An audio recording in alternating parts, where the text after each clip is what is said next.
the power, sometimes they abuse. Okay? Not all the time, but a lot of times they abuse their power. Their God-given power, their Kaya nga, mandate, mga abusado. binabiolate nila. Nangyayari sa academy. At walang honor sa gobyerno. Wala eh. That's why they abuse their power. Itong mga tarantadong mga nasa gobyerno, pinaupo lang kayo ng kalabaw sa likod, mga langaw kayo. Hindi, magaling nyo pa ngayon. Mataas pa kayo sa kalabaw. Hayok na hayok kayo sa power ninyo. Let me remind you, mga tao sa gobyerno, from high to the lowest, no, hanggang janitor. Nandiyan kayo, pinapasweldo kayo, kinreate yung mga agencies, individual agencies of the three branches of government, executive, judiciary, legislative, to serve the people. Dinreate yung armed forces at saka yung PNP to serve and protect the people. Na-create yung lahat ng agencies so that you will have good governance, so that you will be able to serve the people. Na-create yung Constitution, duly ratified by the Filipino people because of our aspirations, mga kababayan. Ano nang nangyari ngayon? Bakit tayo ninanakawan na mga walang yanto? Bakit binabaliktad yung kaso? Bakit kayo tinatakot? Itong gobyerno na to, sila ang terrorize sa mga kababayan natin. Sila ang bumabaliktad. Correct. It has to stop. It has to stop. And if you will not stand up and say, tama na, mga walang niya kayo, gago kayo. Nabawiin niyo yung power na binigay ninyo and show to everyone, no, the whole country, that the power comes from the people specified in the Constitution. Ang linaw at kayong AFP-PNP, ha? Sinabi ninyo you will uphold the Constitution. Nasaan na kayo ngayon? All authority emanates from the people. Yung susunod kong vlog, babasahin ko kayo ng Constitution. I appreciate the Constitution because meron man siyang flaw, the Constitution safeguards our rights. When people trample on your rights, when your own government trample on your rights, you better rise up. You better stand up. Exactly. You better say, hindi tama yan. Correct. Mga to, puta kala mo. Yung Mga- power na binigay nyo sa taong bayan ay power natin. Natin, taong bayan. Pwedeng bawiin anytime. We can terminate the services of people who are not really serving the Filipino people. Because it is the future of this country ang in peril. Huwag kayong mga legal luminaries, huwag nyo kong barahin kasi alam ko yung sinasabi ko. Because the Filipino people, bagamat hindi lawyer, tayo ang nag-approve niyang constitution na yan. Yung aspiration natin ang nagpabuhay dyan sa constitution na yan. Kaya kayong mga bangag, kayong mga bayaran, tumahimik kayo. Tatapusin namin itong laban na to. We will make sure na ang tama ang manalo sa mali. No? Kaya akala ninyo tatakbo-takbo ko, akala ninyo no?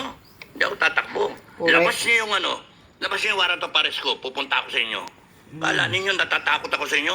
Bilisan na ang Mga Baran animal to kayo. Baris. Tatakot-takutin niyo pa ako? Ang ranger hindi tumatakbo. Correct. May enkwentro ang ranger, ha? Ba't tatakutin niyo ako? Kaya ikaw, Tore, huwag kang nagsasalita ng wala ka sa hulog, ha? General ka, sinusweldo ka ng taong bayan, wala ka sa hulog.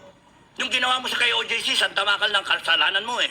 Correct. At haharapin mo yon, mga kababayan, ng mga kay OJC. Yeah. Haharapin mo yon. Kala ninyo kung makaasta kayo, kala ninyo kung sino kayo ah. Grabing abuso ni Tory doon sa Hindi pwedeng manalo ang mga OGC. demonyo. Ang mananalo dito yung mga nasa tama. Exactly. Huwag kayong mag-worry. Salamat sa suporta ninyo. Yung yabang Yung legal ni team, Tory. inayawan ko. Inoperan ako, asylum, ayoko. Pinatatahimik ako, tumahimik ako. Para lang malaman ko sino yung mga kalaban ko. Yung mga lalait sa akin. Para malaman ko kung sino yung mga kaibigan ko. Maraming salamat kay Doc Lore, kay General Pokis, General De Leon, lahat kayo, mga mista ko. Salamat kay special shoutout kay kay General Ben Jose, who is going to represent me. Bok, okay lang kahit talo ko, okay lang. Maganda ka matalo ko eh.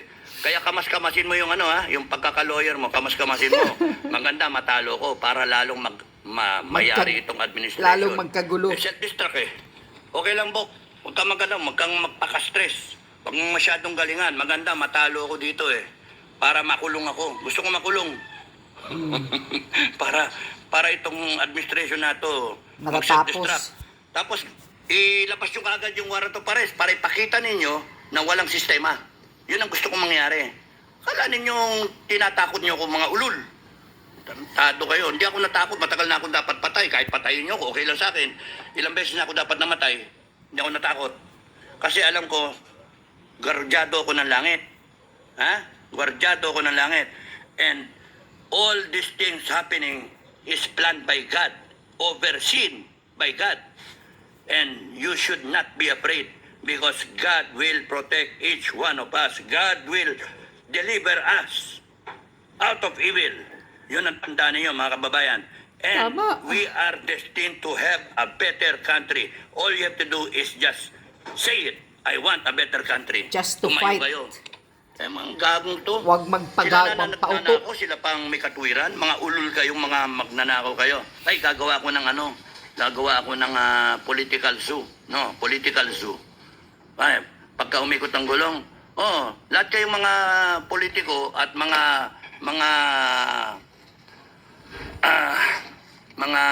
kampe, mga nagsisimpatize, yung mga walang nga kayo na nakinabang sa administration, papipilain talaga namin ng taong bayan sa inyo. May magalit na sa akin ng magalit. Eh, suspended naman yung human rights na yan. Babaguhin natin yung human rights, baguhin natin yung Tanggalin na yan human COMELEC. rights. Ayusin na natin to.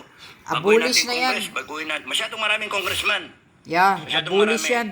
300. Sipin nyo kung mag-aasta sila, kala mo mang kanila yung pere. Kaya nga. Pera Akala naman natin. mo, Ulul kayo. sila ang Kami pinaghihirap sarili ninyo, nilang tapos yun pera. Yung mga OFW natin, kung makapagkayod kung kumayod, hirap na hirap, hilahod na. Uuwihan nila, pamilya nila, sira. Hindi nyo man lang mag-guarantee na walang droga. Dito sa bansa natin, yung peace and order. Mga walang niya kayo. Tama. Hindi nyo man lang ma-guarantee na yung presyo, mapapababa ninyo, na merong kakainin yung mga tao. Mga hayop pa kayo. Wala kayong kakwenta-kwenta eh.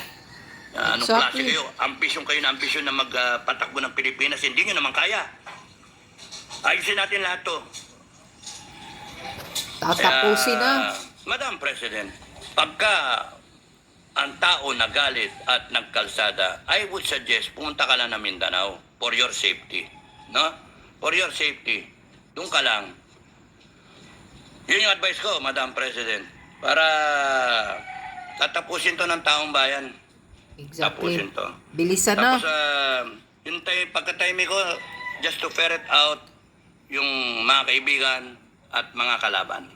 January 22 na eh. Naglabasan na sila, no? Naglabasan na. Malaman kung sino yung kalaban, di ba? Mga tug kayo ngayon. Mga tug kayo. Tapos, mag-file kayo na mag-file ng kaso. Gusto nyo, ha? Okay, harapin ko lahat yan. Mag-file kayo na mag-file ng kaso. Hindi ako natatakot. Hindi natatakot ang mga kababayan because yung Constitution, ito ang taong bayan. We, the sovereign Filipino people, wag nyo i-weaponize yung Constitution para isuppress yung taong bayan na kayo, nasa ilalim, sumumpa kayo. We will uphold the Constitution. Sorry, hindi kayo lulusot. Yari kayo. Galit taong bayan eh. Ginalit nyo eh. Nagkamali kayo na pinailan nyo ko ng kaso. Nagkamali kayo ron. Okay? Lalo nyo kung pinatapang, tanga kayo, mga tanga. Ikaw, Tore, tumahimik ka, sayang yung pagiging general mo. Kita mo, may mga nagsasabi, tanggalin ka na lang. Ambisyon ka kasi. Gagamitin mo yung posisyon mo, tsaka yung CIDG. Saka lang, tragis ka. May araw ka rin, ha? May araw ka rin. Kung wala kayong kangatog-ngatog sa sitwasyon ngayon, kung kayo yung nagyayabang pa, tignan ko kung ano yung yayabang ninyo pagka yung taong bayan nagalit, sa sobrang galit, tumayo.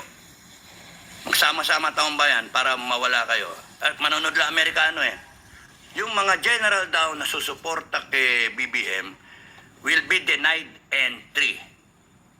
Yung mga sumuporta sa ICC, yung accounts nila will be frozen. No? Kaya, you better shape up, people in government. You have passed that no, not later than. You have passed that line na pwede pa kayong salbahin. Panay kayo salbahe. Yun yung conclusion. Kaya nag-self-destruct kayo. Hindi ka aabot, Marcos, ng 2028. Hindi. Nakikita ko hindi kayo aabot ng 2028. Hanggang January na lang kayo. Kung pwede pa, lumagpas kayo, February, a bit of February. Basta definitely by March, wala ka na. Yun yung nakikita ko eh. Ay, nako. Panay kayo mga ungas. Yabang-yabang mo nung kumpanya eh. Tinu-tinu mo. Yung pala, bangag ka. At pagka ito, umikot ang gulong. AFP, PNP, I want you to coordinate with each other. AFP, PNP, with the new leadership. No? With the new leadership, I want you to coordinate with each other na through the PSG, huliin ninyo yung first family and then we will subject the first family and everyone else suspected of drug abuse. We will get a hair follicle drug test, show it publicly so that the whole world will see that we made the right move, we made the right choice, we made the right decision to stand up.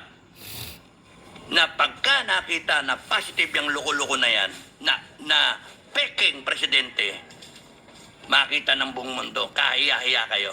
At kayong mga abusado, i-display namin kayo para sampalin kayo ng taong bayan. Hubat! Ano yung tawag doon sa French Revolution? Yung naka-pillory, nakaipit yung leg sa kahoy, nakalabas yung dalawang kamay na ganyan, parang ganyan. Lahat ng dadado, sampal. Political zoo.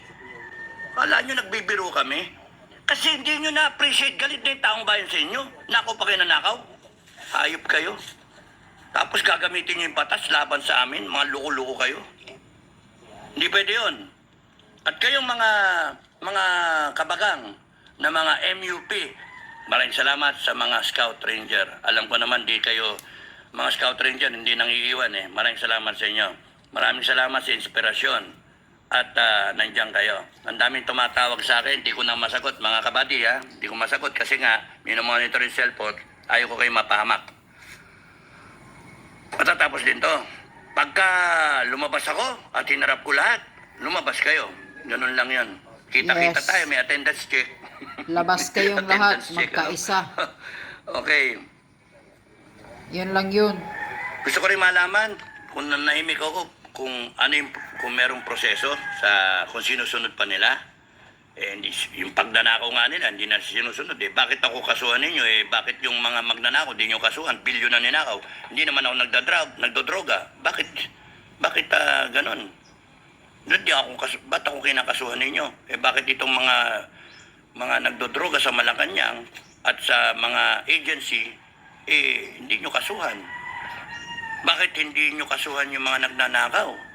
Sipin nyo yung future generations ng Filipinos apektado sa ginawa ninyo. Sindikato talaga kayo, mga magnanakaw kayo. Sindikato kayo. And kayong mga nag-conspire, the Filipino people will run after you. Because the Filipino people know kung ano yung kanilang karapatan. Nandun lang kami sa karapatan namin. Nandun lang kami sa katotohanan, sa katuwiran, sa katarungan, at sa aming kinabukasan. Yun lang kami. It is our right as Filipinos to seek a better destiny. Not this kind of government, not this kind of governance, not this kind of people who we call leaders and honorables. You are all trash. And we will throw you sa garbage can. Sa garbage sa trash can. We will sweep you. The Filipino people will sweep you. Sweep you all Ay, away. ay, ay, ay, ay. You Okay. government So, of Marcos Jr. iba, are all yung garbage. mga vloggers. Trust Gusto ko rin them. malaman yung mga vloggers, kung sino yung mga totoong vlogger. Pati dito sa Duterte side na vloggers, pinapanood namin. Lumabas kung sino yung totoo na mga vlogger. At kung sino yung mga vlogger talaga na pera-pera lang. No? Na kunwari na mga pro-people, pro-country, pro-Duterte, pro-everything, pro-good, pero pera-pera lang eh. Yun, nakita namin. No? So, in effect, mas maganda yung tumahimik ako, gano'ng katagal ba? Mga 1 linggo, para makita ang buong kamada. No? Ganon mag-isip ang ranger eh. No? Sorry na nag-worry kayo. Sorry. At sa mga sumusuporta sa akin at naniniwala, maraming salamat sa inyo. So, meron ba? Salamin. Kaninong salamin to? Pero, That's all.